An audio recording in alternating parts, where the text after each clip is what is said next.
شریف میں حدیث ہے شیطان کا تخت پانیوں پہ لگا ہوا ہے. شام کے وقت سارے چیلے آ کے اسے رپورٹ کرتے ہیں آج فلاں گناہ کرایا, فلاں سے چوری کروا دی, فلاں سے فلاں کام کروایا. خوش نہیں ہوتا. ایک چیلا آگے کہتا ہے آج میں نے میاں بیوی کے درمیان جدائی کروا دی ہے. تو شیطان اسے گلے لگا کے ملتا ہے اور کہتا ہے تو نے اصل کام کیا ہے. جس نبی کی یہ تعلیمات ہوں اس کے ماننے والے روٹی صحیح نہ پکنے پر, سالن میں نمک کم ہونے کے اوپر غصہ کھا کے طلاق دیں تو لعنت ہے پھر ایسے لوگوں کے اوپر جو اپنے نبی کی تعلیمات کو پش دکھائے بیٹھے ہوئے. یہ تو نبی علیہ السلام نے تو باقاعدہ تلقین کی. بخاری مسلم میں حدیث ہے میں اپنے بعد سب سے بڑی آزمائش مردوں کے لیے عورتیں چھوڑ کے جا رہا ہوں. یہ اسپیسیفکلی میاں بیوی کے ریلیشن شپ کے اعتبار سے تھا. مسلم شریف میں حدیث ہے کوئی بھی مؤمن اپنی مؤمنہ بیوی کے ساتھ بغض نہ رکھے.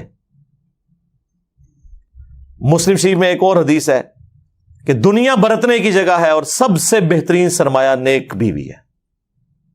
نیک بیوی سے مراد مطلب آپ کیا سمجھ رہے ہیں کہ کوئی آئیڈیل ظاہر ہے, آپ کیا ہیں؟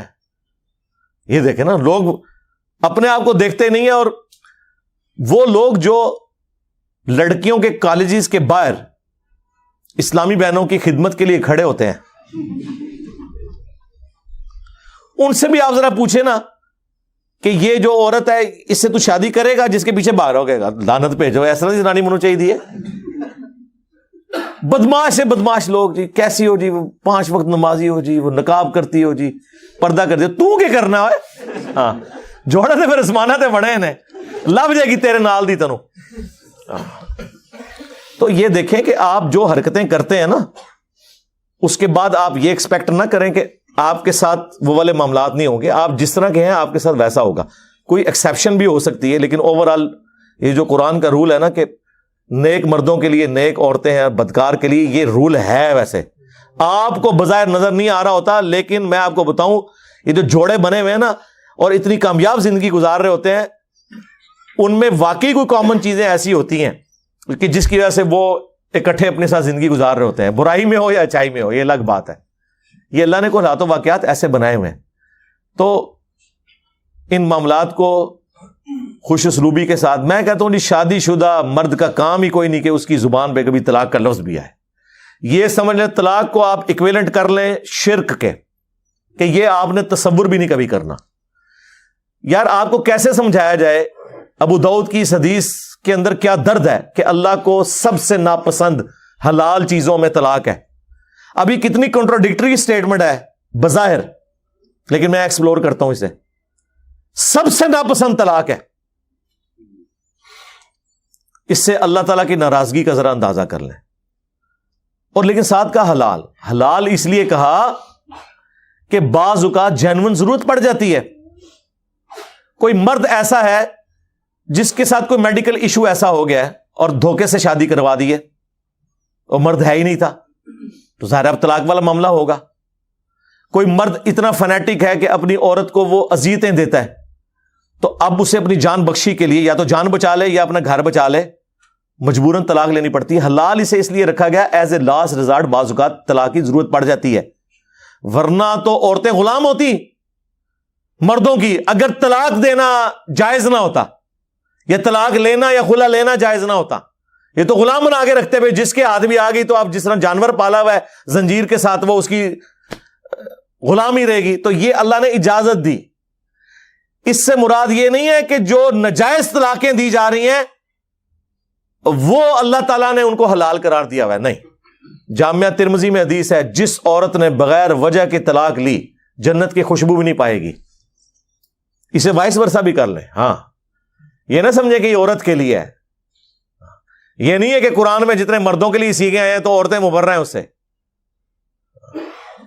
ایک ورسٹ کیس کو ڈسکس کیا جاتا ہے اور باقی چیزیں انڈرسٹوڈ ہوتی ہیں.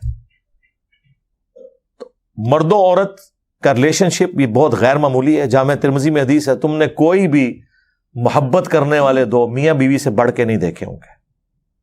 یہ ایک ایسا پاکیزہ رشتہ اللہ تعالیٰ نے رکھ دیا. قرآن میں اللہ نے فرمایا سکون رکھا ہے میاں بیوی میں ایک دوسرے کے لیے. پھر اللہ تعالیٰ نے فرمایا ایک دوسرے کا لباس ہے.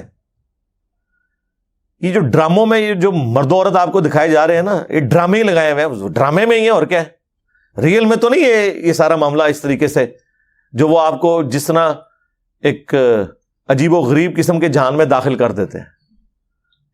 یہ ایک بڑا متبرک رشتہ ہے جس کو اللہ تعالیٰ نے اپنے انبیاء کرام کی سنت ٹھہرایا، اور پوری آئلی زندگی سورۃ البقرہ میں اللہ نے ڈسکس کی ہے کس لیول پہ جا کے، صرف یہ بتانے کے لیے کہ اللہ کے نزدیک یہ کتنی اہمیت کی چیز ہے۔ اس لیے کامیاب مرد وہ ہیں جو رن مرید ہو، ہاں، اور غصہ آئے تو نہ نکالیں، خود نکل جائیں۔ یار مولا علی اور سیدہ فاطمہ کی جب لڑائی ہوئی ہے، بخاری مسلم میں آیا ہے، تو حضرت علی گھر سے نکل گئے۔ یہ ہے تربیت۔ ظاہر ہے مولا علی کی پرورش نبی الاسلام نے کی تھی، تو جب کبھی بیوی پہ غصہ آئے تو یہ جو کتنے ظالم قسم کے مرد اور ساسیں ہیں، وہ عورتوں کو پورا پورا دن گلی میں باہر کھڑا رکھتے ہیں۔ آج کے زمانے میں بھی ایسے لوگ کر رہے ہیں، جبکہ حضرت علی علیہ السلام کا اختلاف ہوا ہے۔ یہ چھوڑ دیں غلطی فاطمہ کی تھی یا علی کی، تو سیکنڈری چیز ہے۔ حضرت علی ڈومیننٹ ہونے کے باوجود شیر خدا، تو ورگا کوئی بزدل مرد نہیں، شیر خدا ہو کے گھر سے باہر نکل گئے۔ کیوں؟ اس کی وجہ یہی ہے کہ اس رشتے کو آپ نے اسی طریقے سے نبھانا ہے۔ وہ جو بخاری مسلم میں حدیث ہے، نبی علیہ السلام اپنی بیویوں سے 1 مہینے کے لیے ناراض ہو گئے تھے اور گھر کی چھت پہ شفٹ ہو گئے تھے، ایلا کیا تھا آپ نے، اور پھر آیات نازل ہوئیں۔ اسی دوران حضرت عمر کہتے ہیں میں ملنے گیا، پہلے تو امہات المومنین اپنی بیٹی کو جا کے ڈانٹا کہ یہ تم لوگ یہ کر رہی ہو، پھر حضور کے پاس آئے اور کہتے ہیں میں نے کوشش کی کہ بھئی حضور کو ہنسانے کی کوشش کروں، اور جب میں چھت پہ چڑھا تو ایک کونے میں چھوٹا سا مشکیزہ لٹکا ہوا ہے، ایک چٹائی پہ حضور لیٹے ہوئے ہیں، اوپر بھی چادر کوئی نہیں، صرف تہمت باندھی ہوئی ہے، آپ اٹھے ہیں، جسم پہ چٹائی کے نشان۔ حضرت عمر نے رونا شروع کر دیا، یا رسول اللہ کیسروں کس طرح دنیا کے مزے لوٹ رہے ہیں اور آپ اللہ کے پیغمبر ہو کے یہ آپ کی حالت ہے۔ آپ نے فرمایا لگتا ہے عمر ابھی بھی دنیا کی حقیقت تم پہ نہیں کھلی، کیا تم اس پہ راضی نہیں ہو کہ کیسروں کس طرح دنیا کے مزے لوٹیں اور ہم آخرت کی سعادت؟ پھر سرکار حضرت عمر کا قبلہ ایسا صحیح ہوا ہے کہ نہ حرام کھایا نہ کھانے دیا کسی کو۔ اس طرح اسٹرکٹ مینجمنٹ انہوں نے رکھی ہے اپنے دور میں۔ جس نے یہ سارے منظر خود دیکھے ہوں اور اگر وہ واقعی جینون مومن ہو تو وہ اسی طریقے سے اپنے پیغمبر کو فالو کرے گا۔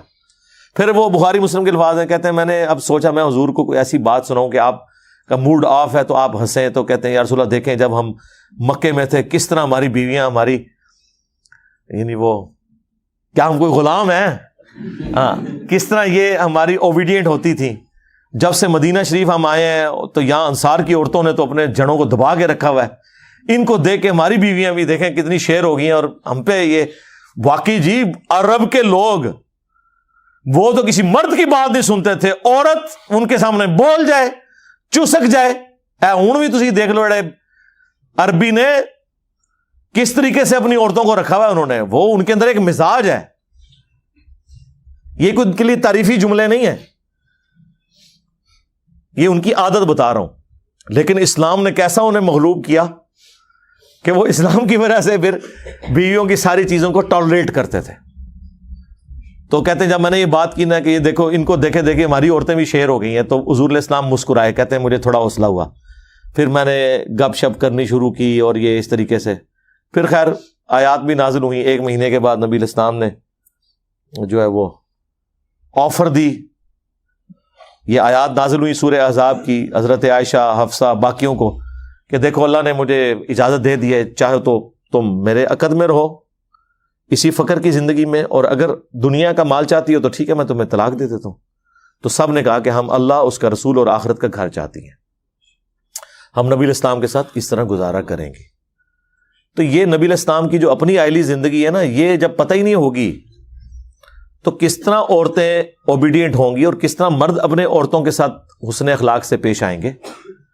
آپ کو تو یہ دکھایا گیا غصہ نکالنا ہے، بہادری یہ ہے کہ آپ اپنا غصہ کنٹرول کریں، اور سب سے بہترین حال یہ ہے کہ جب غصہ آئے گھر سے باہر نکل جائیں، اس جگہ کو چھوڑ دیں۔ اعوذ باللہ من الشیطان الرجیم پڑھیں جو بخاری مسلم میں آیا ہے، دو بندے لڑ رہے تھے, آپ نے فرمایا میں ایک جملہ ایسا جانتا ہوں اگر یہ پڑھیں تو ابھی یہ سارا معاملہ ٹھنڈا ہو جائے گا, وہ اعوذ باللہ من الشیطان الرجیم, اور جگہ تو فوراً چھوڑیں جی, سیدھی سی بات ہے, ٹھیک ہے. دروازہ بے شک زور سے مار کے چلے جائیں, ٹھیک, بات ہی تسی کرانا ہے, زنانی نو کچھ نہ کہو, ہاں بس.